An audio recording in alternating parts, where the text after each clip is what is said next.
జగన్ రాకతో దద్దరిల్లిన ఆకేపాడు నూతన వధూవరులకు వైఎస్ జగన్ ఆశీర్వాదం.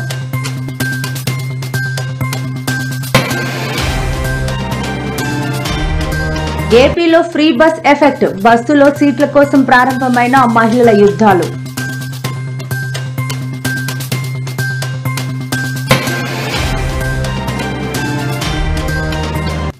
నందమూరి కుటుంబంలో విషాదం, ఎన్టీఆర్ తనయుడు జయకృష్ణ భార్య పద్మజ కన్నుమూత. స్పందించిన సీఎం చంద్రబాబు, మంత్రి లోకేష్.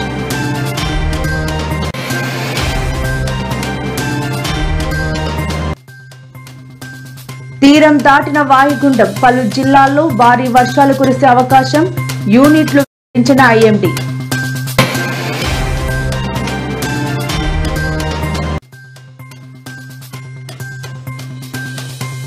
నేడు మంగళగిరిలో P4 అమలు కార్యక్రమాన్ని ప్రారంభించిన సీఎం చంద్రబాబు.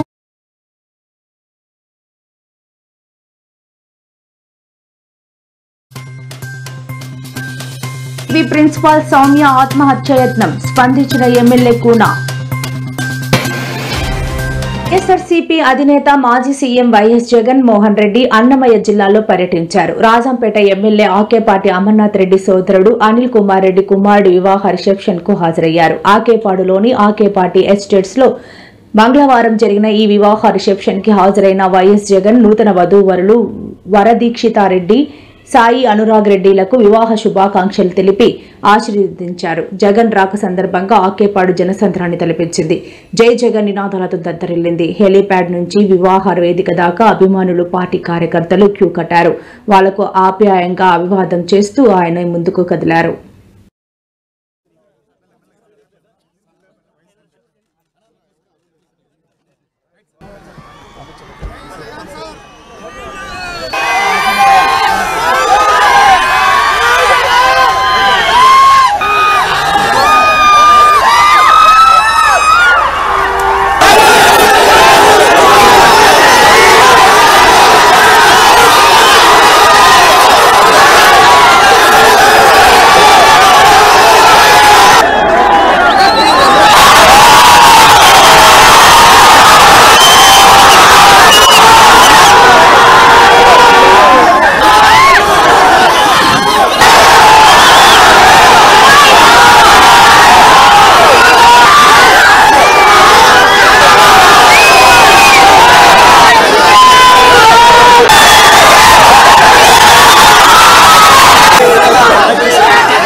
ఏపీలో ఉచిత బస్సు పథకం అమలు కొనసాగుతోంది. ఆగస్టు 15న ప్రారంభించిన ఈ పథకాన్ని మహిళలు సద్వినియోగం చేసుకుంటున్నారు.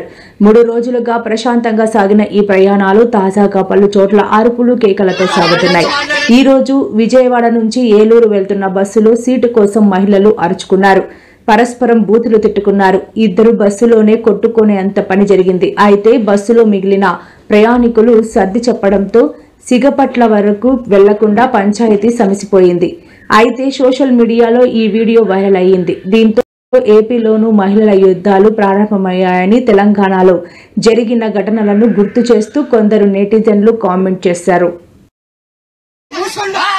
కబుర్లు కాదు ఉండాలి మంచి కూర్చో.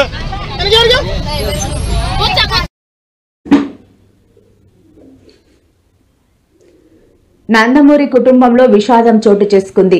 మాజీ ముఖ్యమంత్రి దివంగత ఎన్టీఆర్ తనయుడు నందమూరి జయకృష్ణ సతీమణి పద్మజ ఈ ఉదయం మరణించారు.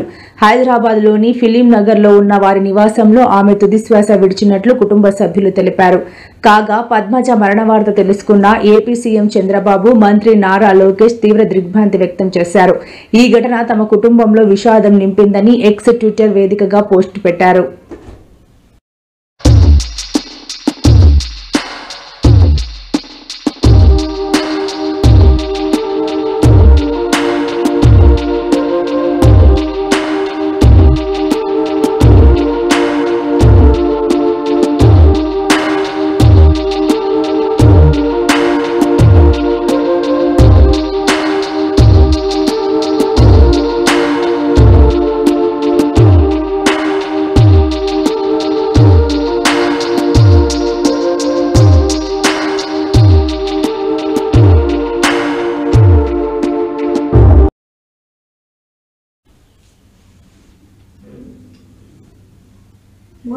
వాయువ్య పశ్చిమ మధ్య బంగాళాఖాతంలో ఏర్పడిన వాయుగుండం ఈ రోజు మధ్యాహ్నం తీరం దాటింది.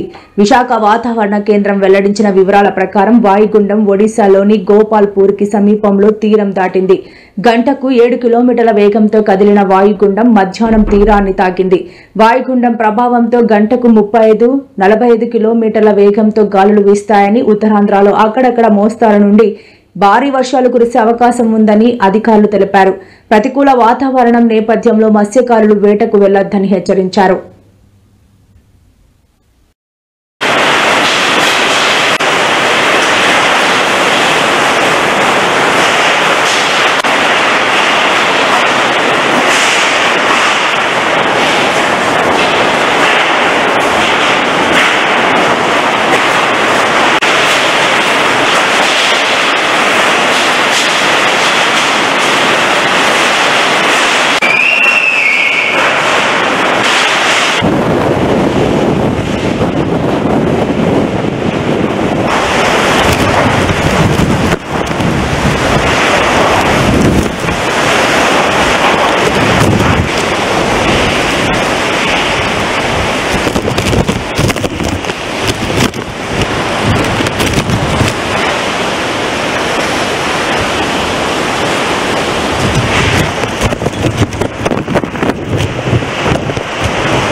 మరి ఏడెందుకు ఆగిపోయాడు?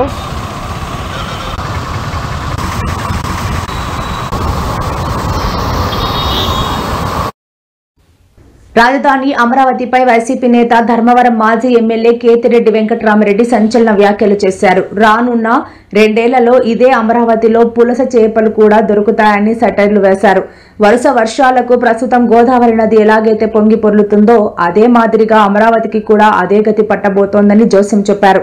కూటమి ప్రభుత్వానికి జై కోడితే వారు దేశభక్తులు అవుతారని, లేకపోతే వారిని సంఘ విద్రోహ శక్తులు దేశద్రోహులుగా చూస్తారని కామెంట్ చేశారు. హైకోర్టు ఆదేశాలు ఇచ్చినా మాజీ ఎమ్మెల్యే కేతిరెడ్డి పెద్దారెడ్డిని పోలీసులు తాడిపత్రి వెళ్లకుండా అడ్డుకోవడం ఏంటని ఫైర్ అయ్యారు. సీఎం చంద్రబాబు బానే ఉంటారని, భవిష్యత్తులో పోలీసు అధికారులు ఇబ్బందులు పడతారని కేతిరెడ్డి వెంకటరామరెడ్డి వార్నింగ్ ఇచ్చారు.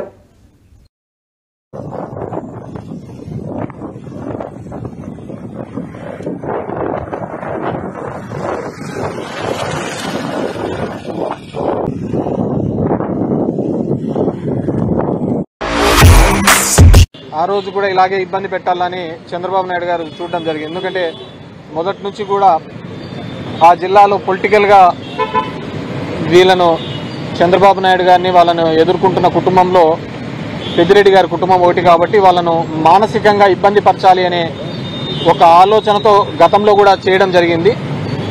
ఇప్పుడు కూడా అదే పద్ధతిలో ఆయన ఇబ్బంది పెట్టాలి అని చెప్పేసి ఒక లేని స్కామ్ను తీసుకొని వచ్చి మిథున్ రెడ్డి గారి మీద నిరాధారంగా జైల్లో ఉంచడం జరిగింది. పులివెందల్లో మొన్న ఎలక్షన్లలో జెడ్పీటీసీ ఎలక్షన్స్లో తెలుగుదేశం పార్టీ వీళ్ళు ప్రజాస్వామ్యంగా ఏ విధంగా జరిగిందని అంటున్నారో ఈరోజు మిథున్ రెడ్డి కేసులో కూడా మద్యం కేసులో కూడా అదేవిధంగా ముడుపులు అని చెప్పేసి అప్రజాస్వామికంగా జైల్లో నిర్బంధించడం జరిగింది.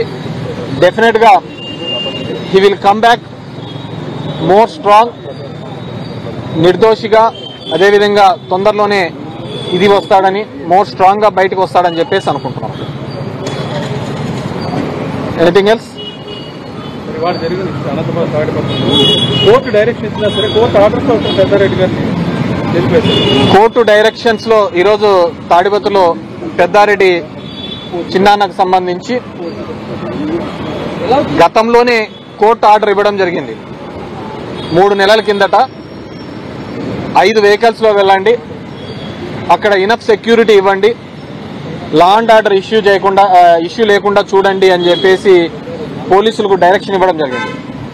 కానీ దాని మీద పోలీసులు స్పందించకపోవడం, దాని మీద రియాక్ట్ కాకపోవడంతో మళ్ళీ కంటెంప్ట్ మోషన్ మూవ్ చేయడం జరిగింది. కంటెంప్ట్ కూడా గౌరవ హైకోర్టు వాళ్లకు ఇది చాలా తప్పు, డెమోక్రటిక్ నేషన్లో ప్రజాస్వామ్య దేశంలో ఉన్నప్పుడు ప్రతి పౌరుడికి కూడా వాళ్ళ ఊరికి వెళ్ళడానికి, దట్టు ఒక ఎక్స్ఎమ్మెల్యేని ఊరికి వెళ్లకుండా నిర్బంధించడం తప్పు అని చెప్పేసి 3 రోజుల కింద కంటెంప్ట్ మీద మళ్ళీ వాళ్ళను మందలిస్తూ ఆర్డర్ ఫ్రేమ్ చేసి ఈరోజు 10 నుంచి 11 లోపల మామూలుగా పెద్దారెడ్డి గారికి గతంలో ఇచ్చిన ఆర్డర్లో మీరు ఎప్పుడు వెళ్తే అప్పుడు ఎస్పీకి చెప్పమని చెప్పడం జరిగింది. ఎస్పీకి పర్మిషన్ లెటర్ పెట్టినప్పుడు ఎస్పీ గారు ఇచ్చేది ఏంటంటే వైజాగ్ లో నరేంద్ర మోడీ వస్తున్నాడు కాబట్టి తాడిపత్రిలో సెక్యూరిటీ ఇవ్వలేమన్నారు, కడపలో మహనాడు జరుగుతోంది కాబట్టి ఇక్కడ సెక్యూరిటీ ఇవ్వలేమన్నారు. సో ఇట్స్ వెరీ షేమ్, ఎక్కడో మోడీది జరుగుతుంటే 1000 కిలోమీటర్ల దూరంలో జరుగుతున్న దానికి తాడిపత్రిలో సెక్యూరిటీ ఇవ్వలేకపోవడం అనేది. సో వీటన్నింటినీ కోర్టు చేసి హైకోర్టుకు తెలియజేస్తే high court with date and time ఇచ్చింది. 18వ తేదీ 10 గంటల నుంచి 11 మధ్యలో మీరు వెళ్ళండి అని చెప్పేసి వెళ్తే దాన్ని కూడా నిర్బంధించి వెళ్లకుండా చేయడం నిజంగా వీళ్ళు ఎవరికి భయపడతారో నాకు అర్థం కావటం లేదు. వీళ్ళు రేపొద్దున ఎన్ని ఏళ్ళ ఉద్యోగాల్లో ఈ విధంగా ఉంటారో నాకు తెలుసు. All young IPS officers. మీ భవిష్యత్తుతో ఈరోజు చంద్రబాబు నాయుడు గారు వీళ్ళు ఆడుతున్న దాంట్లో మీరు బలైపోతున్నారు. సో కోర్టు డైరెక్షన్ ఇచ్చిన వీళ్ళు స్పందించకపోవడం, కంటెంప్ట్ మీద కూడా స్పందించకపోవడం దురదృష్టకరం. డెఫినెట్ గా మా చిన్నాన్న అక్కడే వెయిట్ చేస్తున్నారు, పెద్దారెడ్డి చిన్నాన్న. వాళ్ళు ఏదో మూవ్ చేశాము ఇది అని చెప్పేసి డెఫినెట్ గా ఏదేమైనప్పటికీ కానీ లా ప్రకారం చట్ట ప్రకారం ఏం చేయాలో అవన్నీ కూడా మేము చేస్తాం. మళ్ళీ కూడా మేము అప్పీల్ చేస్తాం. సార్, మిథున్ రెడ్డి గారు అరెస్ట్ కానీ పులివెందుల ఎన్నిక కానీ అన్ని కూడా రాష్ట్రంలో జరుగుతున్న అంశాలన్నీ కూడా ప్రభుత్వం ముఖ్యంగా కోర్టు డైరెక్షన్ ఇచ్చింది మిథున్ రెడ్డి గారికి సౌకర్యాలు కల్పించారు, వాటిని కూడా ఇంప్లిమెంట్ చేసే పరిస్థితి. ఇది అది చెప్తున్నాం కదా, వీళ్ళు ఎవరికి భయపడటం లేదు. ఇది నాకు అర్థం కావటం లేదు. ఇది ఏ రాజ్యమో? న్యాయస్థానాలకు భయపడటం లేదు, ప్రజాస్వామ్యానికి భయపడటం లేదు, ప్రజలకు భయపడటం లేదు. మనం ఎప్పుడో చూసాం కొలంబియన్ డ్రగ్ లార్డ్ పెబులో ఎస్కోబార్ కు సంబంధించి ఆ రోజు సుప్రీంకోర్టు మీద కూడా ఆయన వెళ్లి దాడి చేసి వాటిని ఇవన్నీ చేసినారు. అంతకంటే దౌర్భాగ్యంగా ఇక్కడ ఈ రోజు ఈ రాష్ట్రంలో ఉన్నదన్నమాట.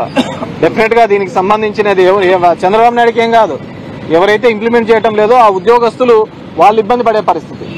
సో కాబట్టి మీరందరూ కూడా న్యాయస్థానానికి ప్రజాస్వామ్యానికి గౌరవం ఇచ్చేటట్లు చూడాలా. అండ్ ఇదంతా కూడా ఒక తప్పుడు కల్చర్ మనం నేర్పిస్తున్నాం. ఈ రోజు మీరు వేసే విత్తనం రేపొద్దున మీరు ఏ విత్తనం వేస్తారో అదే చెట్టుగా వస్తుంది, దానికి కాసే కాయలు కూడా అలాగే ఉంటాయి. సో దాని రుచి కూడా మీరు చూడాల్సి వస్తుంది. సో ఇలాంటి పరిస్థితులు రాకూడదు మళ్ళీ భవిష్యత్తులో ఉండకూడదు అంటే అందరూ కూడా ప్రజాస్వామ్యానికి కోర్టులకు గౌరవించాల్సిన అవసరం ఉంది. అమరావతి పరిస్థితి గతంలో మాట్లాడారు, ఒక చెరువులు కల్పించే విధంగా అమరావతి డెఫినెట్ గా మీ గోదావరి నది ఏ విధంగా ఉందో అది పొంగి పొర్లుతోంది అక్కడ అమరావతిలో. మీకు మాత్రమే సొంతమవుతుంది అనుకున్న దాన్ని ఏమి చేపలు అంటారయ్యా, పులస, రేపొద్దున ఖచ్చితంగా 2-3 సంవత్సరాల్లో మీరు అమరావతిలో చూడబోతున్నారు. అప్ స్ట్రీమ్కి ఇవ్వబోతున్నాయి, అదే పులసల్లో మీకు అమరావతి దాంట్లో మీకు పట్టించి మీ అందరికి ఇవ్వబోతున్నాం. మనుషులే పుట్టిన తర్వాత మనం చనిపోవడం ఎప్పుడో ఒకసారి ఖాయం. మనం చనిపోయిన తర్వాత ప్రజలు గుర్తుపెట్టుకునే విధంగా బతకాల్సిన అవసరం ఉంది. అదే నిజమైన జీవితమని ముఖ్యమంత్రి చంద్రబాబు నాయుడు అన్నారు. ఏపీలో పేదరిక నిర్మూలన కోసం ప్రభుత్వం తీసుకొచ్చిన P4 అమలు కార్యక్రమాన్ని మంగళగిరిలో ఈరోజు సీఎం చంద్రబాబు ప్రారంభించారు. బంగారు కుటుంబాలు మార్గదర్శులతో సీఎం ముఖాముఖి నిర్వహించారు. P4లో దాదాపు 13 లక్షల బంగారు కుటుంబాలను గుర్తించింది. ప్రజల సమస్యలను స్వయంగా తెలుసుకుని పరిష్కారానికి కృషి చేయాలని అధికారులకు సీఎం ఆదేశాలు జారీ చేశారు. మనుషులై పుట్టిన తర్వాత మనం చనిపోవడం ఖాయం ఎప్పుడో ఒకసారి. మనం చనిపోయిన తర్వాత ప్రజలు గుర్తుపెట్టుకునే విధంగా మనం బ్రతకాల్సిన అవసరం ఉంది. అదే నిజమైనటువంటి జీవితం. దానికోసం మీరందరూ కూడా కీర్తి గారిని ఒక ఆదర్శంగా తీసుకోవాలి. అలాంటి వారు చెప్పే మాటలు కూడా మీరు విని దాన్ని ఆచరించగలిగితే బ్రహ్మాండమైన ఫలితాలు వస్తాయి. Thank you, very nice.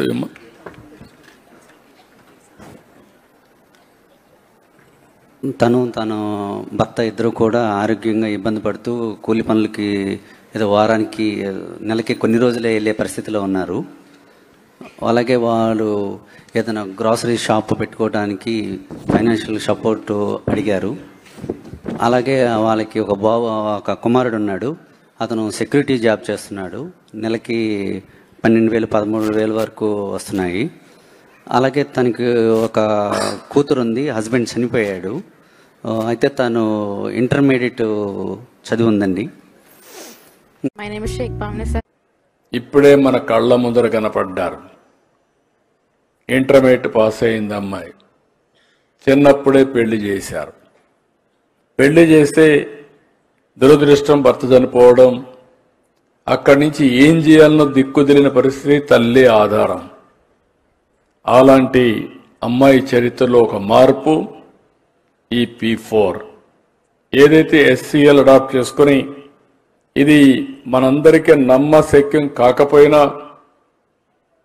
ఒక ఇంటర్మీడియట్ పాస్ అయిన అమ్మాయిని 2 నెలల్లో ట్రైనింగ్ ఇచ్చి 1 నెలలో ఉద్యోగం ఇప్పించి నెలకు 15-20 వేల రూపాయలు సంపాదించే స్థాయికి తీసుకొచ్చారంటే ఇది వాస్తవం. అది యొక్క P4 యొక్క ఫలితం అని చెప్పి కూడా మీ అందరికీ తెలియజేస్తున్నా. కల్పంతో ముందుకు పోతుందంటే ఆముదాల వలస టీడీపీ ఎమ్మెల్యే కూన రవికుమార్ వేధింపులు తాళలేక కేజీబీవీ ప్రిన్సిపల్ రేజేటి సౌమ్య ఆత్మహత్య యత్నానికి పాల్పడిన విషయం తెలిసిందే. అయితే ఎమ్మెల్యే తనను 2 నెలలుగా రకరకాలుగా ఇబ్బంది పెడుతున్నాడని ఉన్నత అధికారులకు చెప్పినా పట్టించుకోవడం లేదని బాధితురాలు వాపోతూ మీడియా ముందుకు వచ్చింది. దీంతో ఆమెపై సోషల్ మీడియాలో అసభ్యంగా పోస్టులు పెట్టడంతో సౌమ్య సూసైడ్ అటెంప్ట్ చేసింది. సౌమ్య ఆరోపణలపై ఆముదాల వలస టీడీపీ ఎమ్మెల్యే కూన రవికుమార్ స్పందించారు. ఇవాళ ఆయన మీడియాతో మాట్లాడుతూ కేజీబీవీ ప్రిన్సిపల్ సౌమ్య చేసిన ఆరోపణలు అన్ని నిరాధారమైనవని కొట్టిపడేశారు. పొందూరులో ప్రిన్సిపల్గా పనిచేస్తున్నాను. ఈ మధ్యన నా పైన మానసికంగా శారీరకంగా చాలా వేధింపులైతే రాజకీయ నాయకులు చేస్తున్నారు. దానికి అధికారులందరూ కూడా ఒత్తాస పలికి నా పైన ఎలాంటి కంప్లైంట్స్ లేకపోయినా సరే లేనిపోని అభియోగాలన్నీ ఆరోపించి దానిపైన ప్రాపర్ ఎంక్వైరీ జరగకుండానే నన్ను కంచిలికి ట్రాన్స్ఫర్ చేశారు. నేనైతే కంచిలి కేజీబీవీకి వెళ్ళనండి. ఎందుకంటే నేను అధికారులకు అదే కోరుకుంటున్నాను. నా పైన ట్రాన్స్పరెంట్గా విచారణ జరిపించండి, అందులో నిరూపణ అయిన తర్వాత మాత్రమే నేను వెళ్తానని చెప్పడం జరిగింది. కానీ అధికారులు మాత్రం ఏకపక్షంగా వ్యవహరించి నా ప్లేస్లోకి ఇంకొకరిని బలవంతంగా తెచ్చి జాయిన్ అయ్యేటట్టు చేశారు. దీన్ని అందరూ కూడా ఖండించాలని కోరుకుంటున్నాను. ఒక దళిత మహిళ పైన ఇంత అన్యాయము, ఇంత దారుణమైన హెరాస్మెంట్ని ప్రపంచంలో ఇదే మొదటిసారి జరుగుతుందేమో. ఇప్పుడు కూడా స్కూల్కి ఎమ్మెల్యే గారు ఒక 2 మనుషుల్ని పంపించి బెదిరించి మా యొక్క టీచింగ్ నాన్ టీచింగ్ వాళ్ళతో బలవంతంగా సంతకాలు పెట్టించడం జరిగింది. అందరూ మహిళా సిబ్బంది మాత్రమే కేజీబీలో ఉండడంతో ప్రతి ఒక్కరూ కూడా రాజకీయ నాయకులకు భయపడిపోయే పరిస్థితి వచ్చింది. దీనికి నా తరపున అందరూ కూడా ఉండి నాకు న్యాయం జరగాల్సిందిగా గవర్నమెంట్ నేను కోరుకుంటున్నాను. నేను ఆమె చేసినటువంటి అనేక దురాఘాతాల వలన అక్కడ ఉన్నటువంటి పిల్లలు కానీ పేరెంట్స్ కానీ వాళ్ళందరూ నాకు ఇచ్చిన ఫిర్యాదు మేరకు నేను ప్రభుత్వానికి జిల్లా కలెక్టర్ గారికి వాటిపైన విచారణ చేయమని పంపించాను. It is my right, it is my privilege. ఒక శాసనసభ్యుడిగా నా ప్రివిలైజ్ అది. నా ప్రివిలైజ్ని ప్రశ్నించే అధికారం ప్రభుత్వ ఉద్యోగులుగా పనిచేస్తున్నటువంటి వారికి ఎవరికి అధికారం హక్కులు లేవు. It is the right of the employees. They have to protect our privileges. At the same time ఉద్యోగాలకి పొందడం కోసం అంబేద్కర్ గారు రాసిన రాజ్యాంగం ప్రకారం రిజర్వేషన్లు కల్పించుకున్నాం మనం. అది ఎంతవరకు ఉద్యోగం వచ్చేంత వరకు రిజర్వేషన్, దళితులు కావచ్చు, బీసీలు కావచ్చు, ఓసీలు కావచ్చు, ఎకనామికల్లీ బ్యాక్వర్డ్ క్లాస్ కావచ్చు, అలాగే మహిళలకు కూడా ఉద్యోగాలు పొందడానికి రిజర్వేషన్. కానీ ఉద్యోగంలోకి చేరిన తర్వాత I'm questioning their official position.